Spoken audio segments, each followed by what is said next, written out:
People with disabilities are being affected differently by the pandemic, but are often overlooked. What do we need to know as employers or neighbors or community members to support them at this moment? Great question. So what struck me pretty immediately with regards to the disability community and the pandemic was, well, let me backtrack a little bit. So one of the things that we do at CISL is support people with disabilities to find and maintain employment. So we're constantly in conversation and negotiation with prospective employers about bringing somebody on board who we're working with, who's a job seeker.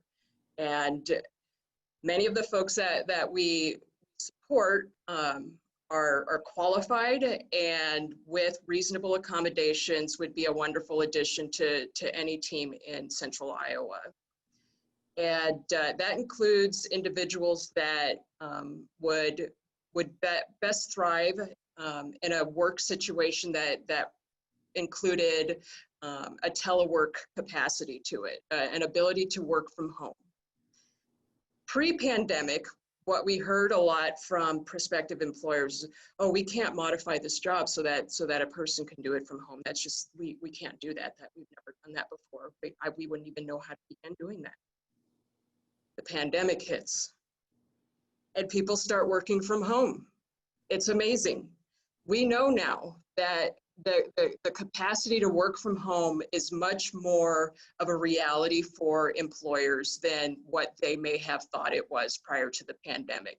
So the crisis of the pandemic presented the opportunity for employers, not only locally, but across the country, to think very differently about what can we do to get these jobs done. And so you've got scores of people who are working from home now, and that's wonderful.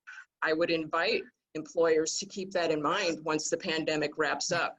This is something that can be continued indefinitely, and it not only benefits disabled people, making work flexible just makes sense in the 21st century. And so that certainly is a biggie. Working from home from the vantage point of race. Only 1 out of 5 Black Americans has the ability to work from home. The vast majority of Black Americans work in positions that it's just physically impossible to work from home. So we're talking service industry, direct support professional type positions. You know, you can't provide childcare in a childcare facility from home. And so that is something that we also have to keep in mind. There's a privilege to being able to work from home that some of us are not able to tap into, unfortunately. And so I want to put that out there and make sure that we're all very cognizant of that.